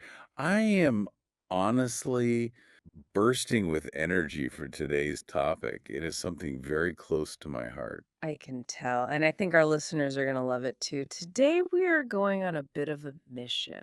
A mission. I like that. We want to help you have truly authentic travel experiences. We all love to travel, right? But there is a big problem that happens to almost everyone. Oh, I know exactly what you mean.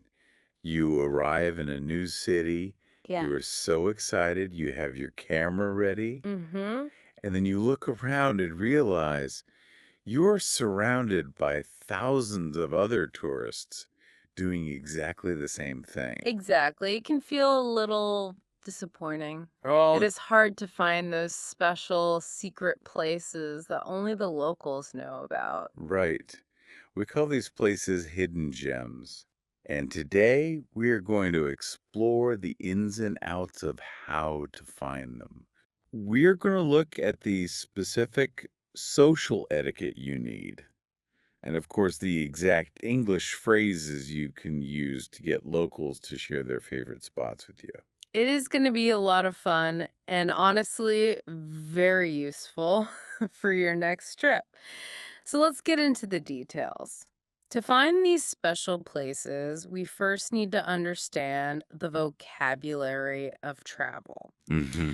We need to clearly define what we are looking for and, what we're trying to avoid. That is a perfect place to start. Let's look at two very important opposing terms. The first one is a tourist trap. Oh, the dreaded tourist trap. I think I have fallen into a few of those in my life. We all have. A tourist trap is a place that is usually very, very crowded with visitors. It is often overpriced, Right. Things cost way too much. meaning things cost way too much money compared to their value. Yeah. And usually, the quality of the food or the experience might not be very good. Right. It is called a trap because it looks exciting on the outside, but they don't offer a real, authentic experience. They just want your money. Precisely. You will rarely see a local person eating in a tourist trap. That is the biggest clue. So we want to avoid those. Okay. Instead, we are looking for a hidden gem. A hidden gem. I just love this phrase. Let's break it down. A gem is a precious stone, like a Yeah. diamond or a ruby, something valuable. Spot on. Yes. So when we say a hidden gem in travel, we mean a place that is wonderful and special, but, and this is the key, not many people know about it, it is hidden from the main crowds. Finding a hidden gem makes you feel like an explorer. It feels like you discovered something magical. It really does. There is another really great idiom for this kind of travel, isn't there? Yes, there is. Yeah. We often say we want to go off the beaten path. Off the beaten path. This is very common in English. Can you paint a picture of this for our listeners? Sure. Imagine you are walking in a forest. A path is a walkway or a trail. If a path is beaten, it means thousands of people have walked on it. The ground is flat, hard, and there is no grass left. That is the main tourist route. That makes sense. It is the easy way. Right. But if you go off the beaten path, you are stepping away from that hard road. You are going into the tall grass where few people go. You're exploring places away from the main tourist areas. That is such a great visual. So, listeners, today we are going off the beaten path to find those hidden gems. Yes. But here is the tricky part. We can't just walk up to a stranger on the street and, demand their secrets, right? No, definitely not. That would be considered quite rude in most English-speaking cultures. You need a strategy. Hmm. We call this the soft approach. The soft approach. I like that name. This is all about being a friendly guest rather than a consumer. You shouldn't just jump into your question immediately. Right. This is a mistake I see a lot of language learners make. They focus so much on the grammar of the question that they forget the human connection. Oh, yeah. So, my advice is to always start with a compliment. A compliment is a nice comment about something the other person has or is doing. This helps to establish rapport. And rapport is that feeling of friendliness and understanding between two people. Yes. So, can you give us a concrete example of how to use the soft approach? Okay, let's say you are walking in a really cute residential area. You see a local person gardening or walking their dog. Yeah. You could say, I love this neighborhood. Do you live around here? Oh, that is very nice. People are usually proud of where they live. By saying you love it, you are agreeing with them. Exactly.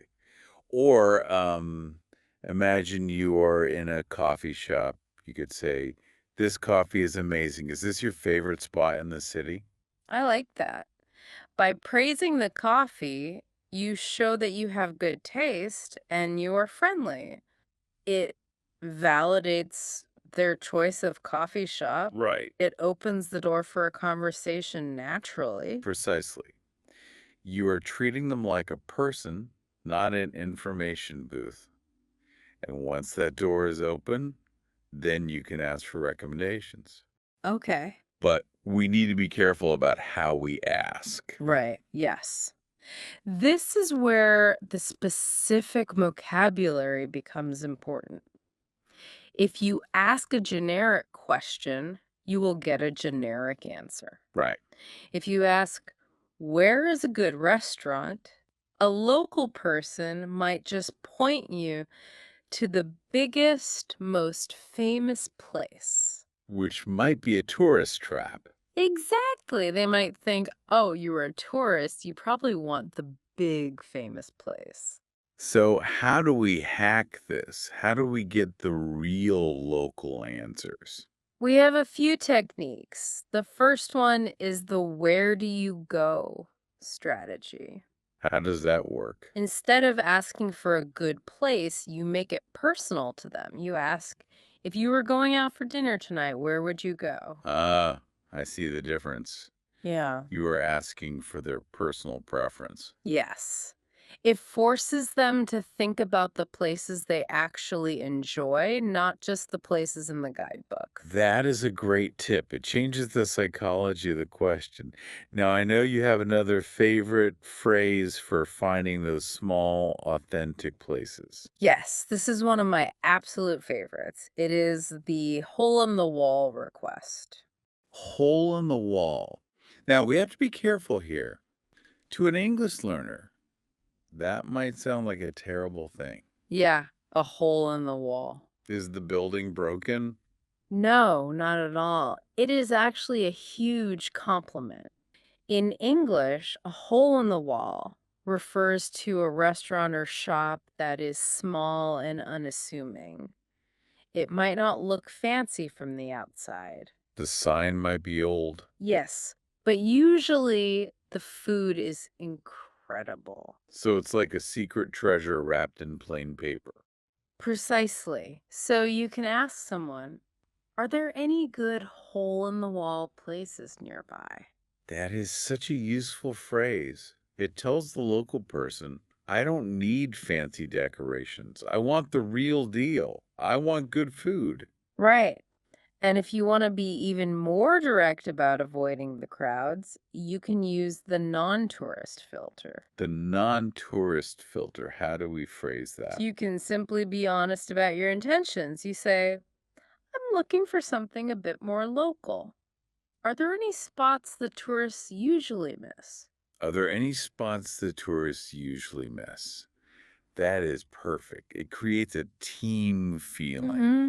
It is you and the local person versus the big crowd of tourists. It really does. It makes them feel like an insider sharing a secret with a friend. Now, we have talked about general questions, but what if we are looking for something specific? Different travelers have different needs. Let's break this down by category. Okay. First, let's talk about food. Food is one of the best parts of travel. Oh, definitely. I travel for the food. Me too. So if you want to try a specific dish, don't just ask for a restaurant. Be specific. You can ask, where can I find the best pizza that isn't in a guidebook? That isn't in a guidebook. That is the key phrase there. It challenges them to think of a secret spot. What about if you want to see nature or just have a quiet moment? For that, you want to emphasize peace and quiet. You could ask, is there a quiet spot nearby to watch the sunset away from the crowds? Away from the crowds. That is a very useful phrase for our listeners. It signals that you want privacy and calm, not a party. And what about shopping? Many people want to buy souvenirs, but they don't want the cheap plastic stuff you see in every shop window. For sure. For shopping, you should ask about independent businesses. You can say, are there any local markets or independent boutiques you'd recommend? Independent boutiques. That sounds very sophisticated. A boutique is a small, stylish shop. Yes. It usually implies the owner selects the items themselves. And asking for local markets is always a great idea.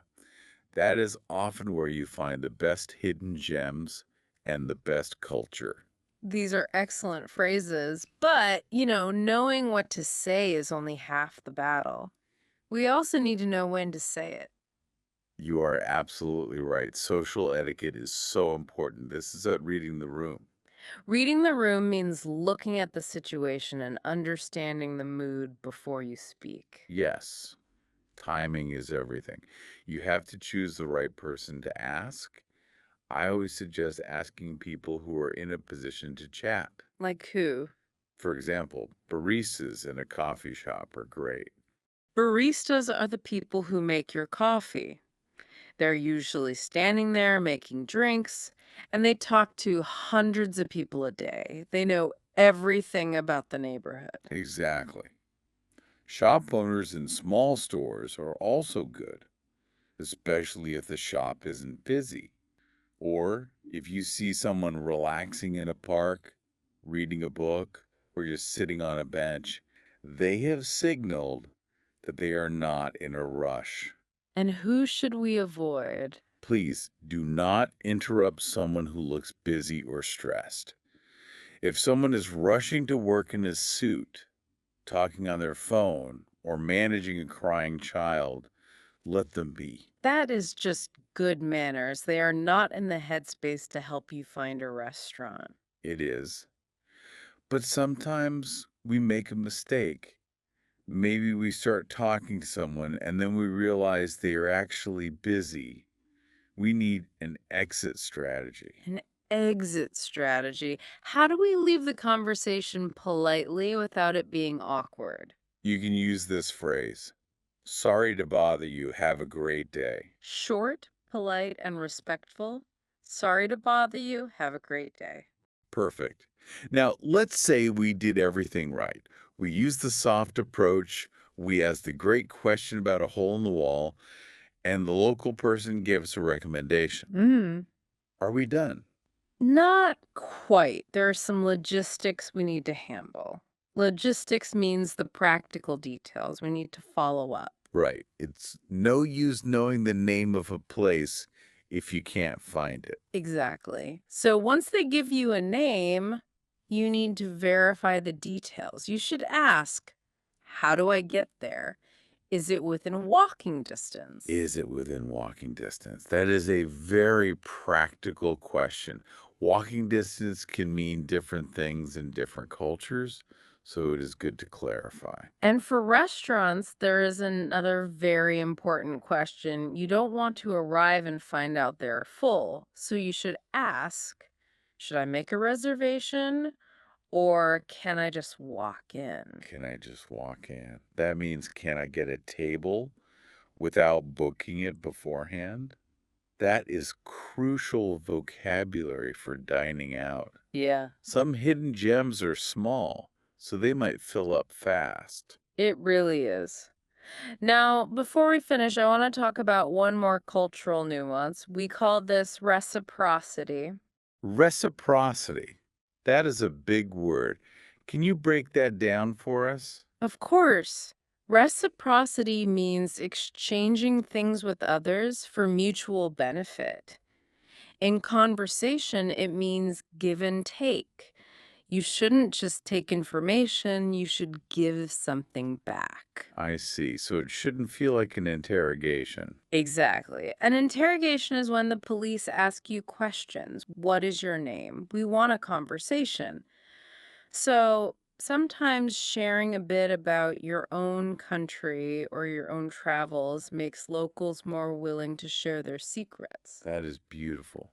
It makes it a human exchange. You're sharing your culture, and they share theirs. Yes. For example, if they recommend a bakery, you could say, oh, thank you. In my hometown, we have a small bakery just like this. It creates a bond. I love that.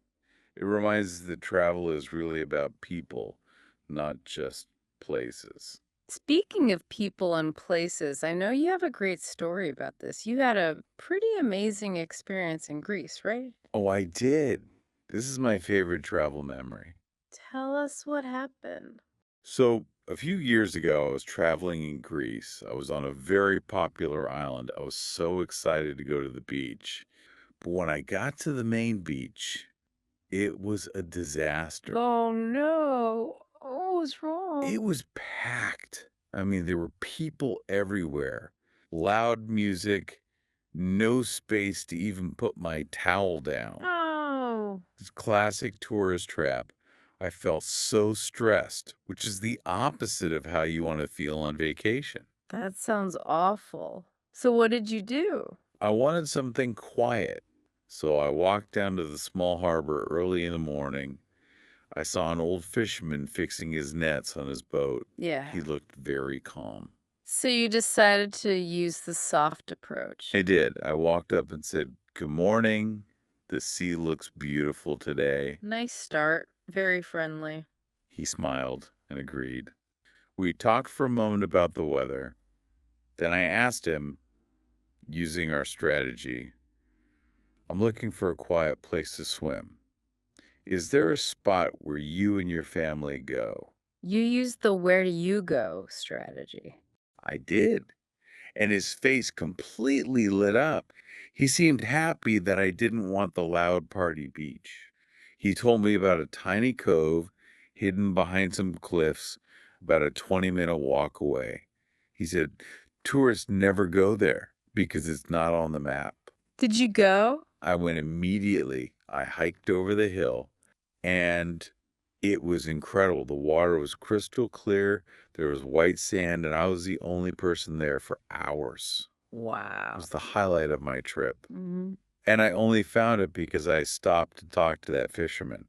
That is such a wonderful story. It perfectly illustrates everything we talked about today. If you had just looked at Google Maps, you never would have found it. Exactly. Okay. It really proved to me that the best information isn't in a book or on a website. It's in the minds of the people who live there. Absolutely. And that brings us to our closing thought for today. I want every listener to remember this. The best memories aren't on Instagram yet. They're waiting for you to ask the right question. I couldn't agree more. So, next time you travel, be brave. Use these phrases. Step off the beaten path. And talk to the locals. You never know what hidden gem you might find just around the corner. Well, that is all we have time for today. We hope this exploration of travel English has been helpful for you and gives you the confidence to speak up on your next adventure. We really enjoyed sharing these tips with you. Please don't forget to subscribe and come back to the Vivid English podcast. We have so many more lessons to share with you. Yes, be sure to join us again. Thank you so much for listening, everyone. Bye bye. Bye bye.